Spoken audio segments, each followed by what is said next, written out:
Sudah tahukah kalian negara termiskin di dunia? Dan di negara ini sepeda ontel termasuk kendaraan mewah. Iya, inilah Sudan Selatan. Dalam perjalanan kali ini, saya akan mengajak kalian berkunjung ke negara Sudan Selatan, negara termiskin di dunia.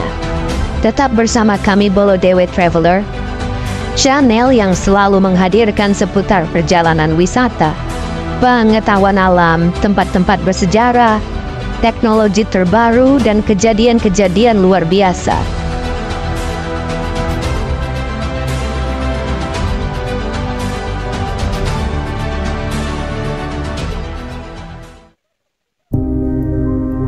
Berdiri di atas tanah yang dianugerahi kekayaan alam, tak lantas membuat orang-orang ini hidup bahagia, bergelimang harta.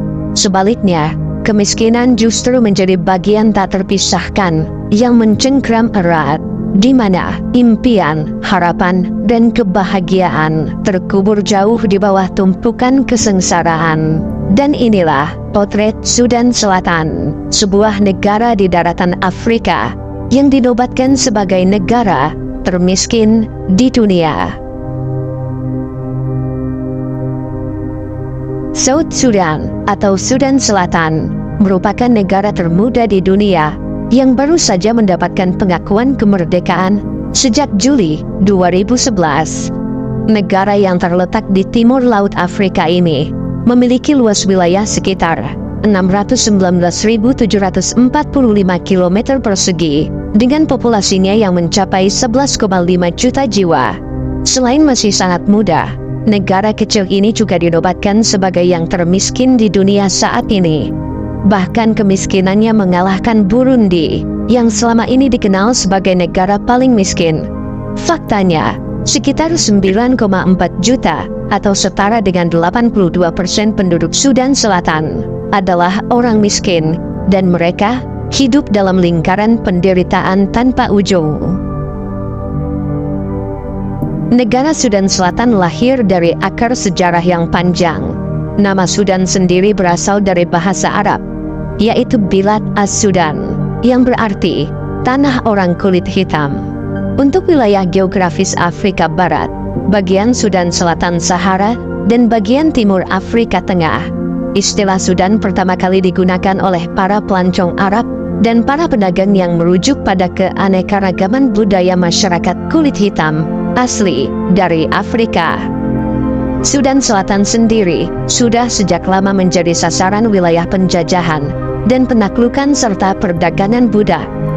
Barulah pada 9 Juli 2011, wilayah ini meraih kemerdekaannya secara resmi. Terhitung sejak merdeka, Sudan Selatan menjadi negara Afrika ke-54 yang merdeka, dan pada 14 Juli 2011, Sudan Selatan telah terdaftar sebagai anggota PBB yang ke-193.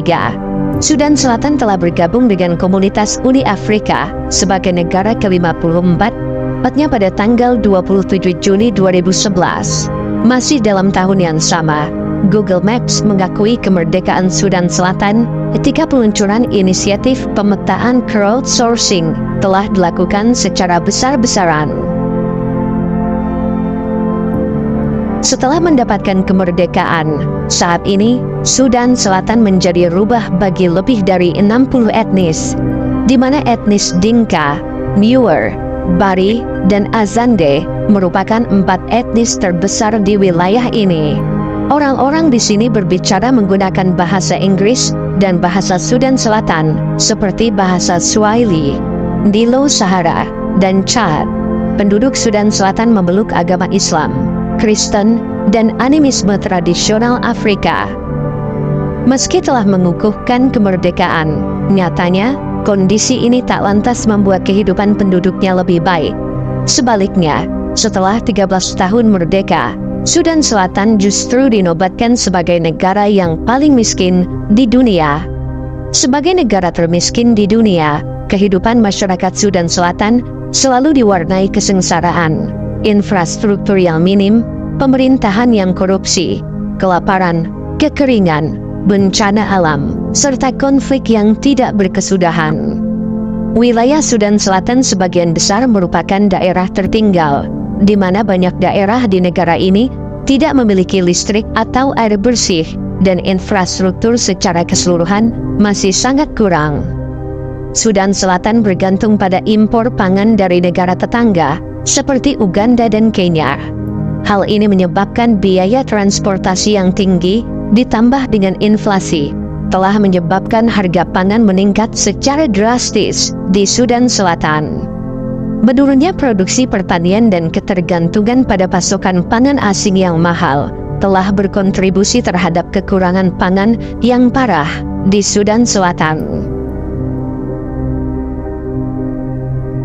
Perang saudara merupakan satu dari banyak faktor yang menyebabkan mengapa Sudan Selatan sulit untuk berkembang.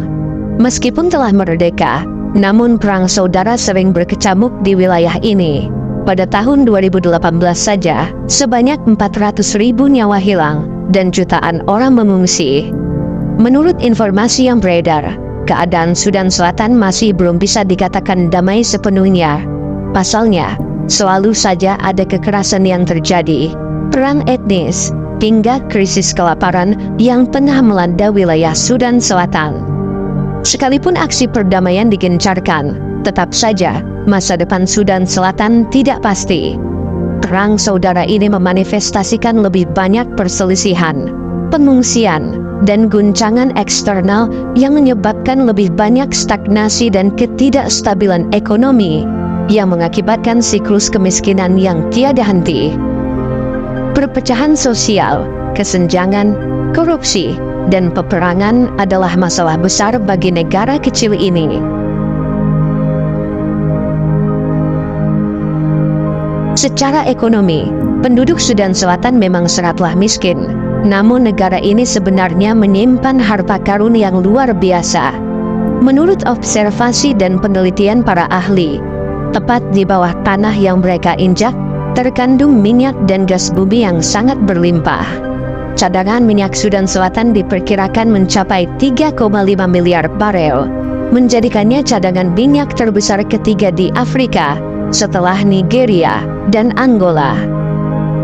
Hampir 90% cadangan minyak dan gas Sudan Selatan masih belum dimanfaatkan. Ketika Sudan Selatan merdeka dari Sudan pada 9 Juli 2011, pendapatan minyak diharapkan dapat mendorong perekonomian negara termuda di dunia ini. Namun, korupsi dan siklus kekerasan pada tahun-tahun berikutnya menghambat kemajuan pembangunan dan memperburuk situasi negara ini. Sudan Selatan juga memiliki lahan pertanian yang sangat subur dan jumlah ternak yang banyak. Ternak di wilayah ini mencakup lebih dari 60 juta sapi, domba, dan kambing. Tapi apa daya, semua itu tak serta-merta menyulap penduduk Sudan Selatan mendapatkan kehidupan yang layak. Singkatnya, Sudan Selatan merupakan salah satu negara paling menyedihkan di muka bumi. Meskipun diberkahi dengan sumber daya alam yang memadai, lahan pertanian yang sangat subur, dan peternakan yang berlimpah, namun semua itu tak cukup membuat warganya hidup sejahtera. Konflik sosial, pemerintahan yang korupsi, dan bencana alam terus menghambat pembangunan di Sudan Selatan, yang menjadikan negara ini berpredikat sebagai negara yang paling miskin di muka bumi.